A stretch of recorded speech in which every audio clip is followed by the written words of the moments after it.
যে আমরা বহুদিন পর্যন্ত যে কার্যক্রমটা আলহামদুলিল্লাহ মানসিকভাবে ধারণ করে এবং বাস্তবে এটা বাস্তবায়নের জন্য যে চিন্তা রেখে আমরা কার্যক্রম পরিচালনা করছিলাম, তারই একটা আলহামদুলিল্লাহ আজকে বাস্তবতা হলো যে আমরা সমমনা ইসলামী 5টি দল আমরা একত্রিত হয়ে কতগুলো মৌলিক বিষয় আমরা ঐক্যমতে পৌঁছতে পেরেছি।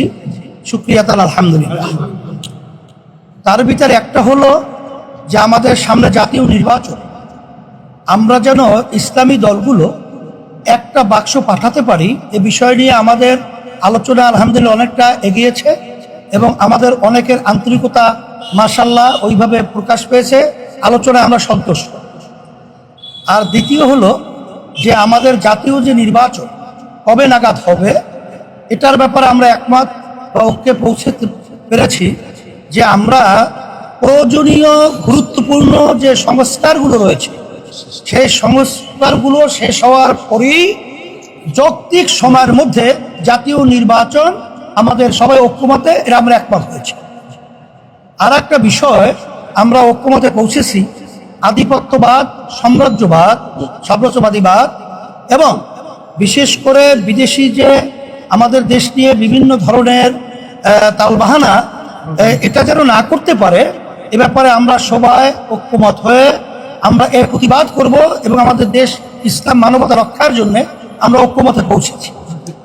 আর একটা বাংলাদেশ কল্যাণ রাষ্ট্র প্রতিষ্ঠার ব্যাপারে এখানে ইসলাম এটাই তো কল্যাণ, ইসলামী নীতি আদর্শের মাধ্যমে যে কল্যাণ বয়ে আসছে দুনিয়াতেও আখেরাতেও, সেই হিসেবে আমরা ইসলামী কল্যাণ রাষ্ট্র প্রতিষ্ঠার জন্য আমরা সবাই ঐক্যমতে পৌঁছতে পেরেছি আলহামদুলিল্লাহ।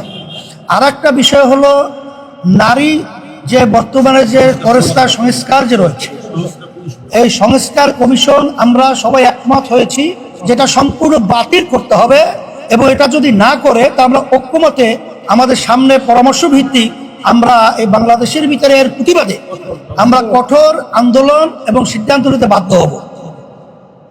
আর বিশেষ করে ফ্যাসিস্টদের খুনিদের এবং দেশ থেকে যারা টাকা পাচার করেছে এদের বিচার এবং টাকা ফেরত নিয়ে আসার ব্যাপারে আমরা আলহামদুলিল্লাহ ঐক্যে পৌঁছতে পেরেছি যে ত্বরিত এই খুনি এবং যারা নাকি জালেম এবং যারা নাকি টাকা পাচারকারী রয়েছে তাদের বিচার, এই গণহত্যাকারী এক কথাই তারা যে এই বিচার যেন বাংলাদেশের ভিতরে ত্বরান্বিত এবং খুব ত্বরিত এটা বাস্তবায়ন হয়, এ ব্যাপারে আমরা ঐক্যমতে পৌঁছতে পেরেছি।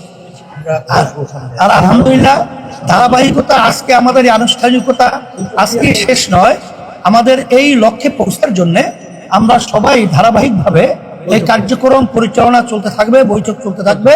আশা করি আলহামদুলিল্লাহ এই 53 বছর স্বাধীনতার পরে 54 বছর চলছে আমাদের যে লক্ষ্য বাংলাদেশকে নিয়ে, এটা আমরা আশা করি এখন যে পরিবেশ তৈরি হয়েছে এটা আমরা পৌঁছতে পারবো, এরকম একটা আশার আলো আলহামদুলিল্লাহ আমরা দেখতে পাচ্ছি। আপনাদের সকলকে ধন্যবাদ।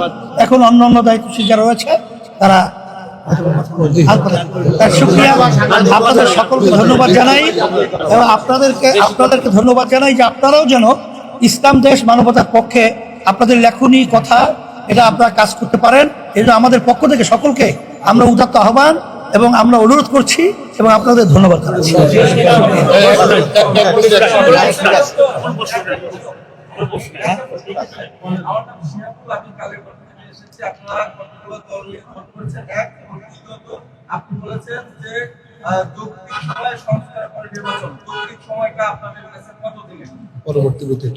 এটা সংস্কারের ব্যাপারটা তো এখন নির্ধারিত আসলে সময় বলা যায় না, তবে এটা আমরা সময়ের ব্যবধানে সংস্কার যেহেতু দ্রুত শব্দটা আমরা ব্যবহার করেছি, যৌক্তিক সময় ব্যবহার করেছি, কাল ক্ষেপণ না করে এটা আমরা বর্তমান আন্তর্জাতিক সরকারকে এটা আমরা বারবার অনুরোধ করেছি, এখনো পরিষ্কার বলছি যে এখানে কিন্তু যৌক্তিক সময়ের মধ্যে প্রয়োজনীয় সংস্কার শেষেই জাতীয় নির্বাচন পরিবেশ তৈরি করা, সেটা খুব বেশি না হওয়া।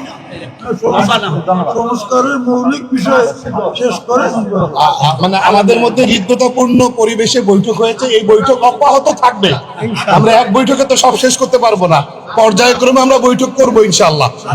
আমরা ফেসিবাদী দল হিসেবে আওয়ামী লীগের বিচার নিশ্চিত করতে হবে, এটা আমাদের বৈঠকের অন্যতম একটা বিষয় ছিল। এগুলো আমরা আপনাদের দৃষ্টি আকর্ষণ করছি। হ্যাঁ, আমাদের আরো অনেক রাজনৈতিক দলের সাথে আলোচনা চলছে, ধারাবাহিকভাবে বৈঠক হবে ইনশাআল্লাহ। শুকরিয়া, ধন্যবাদ সকলকে।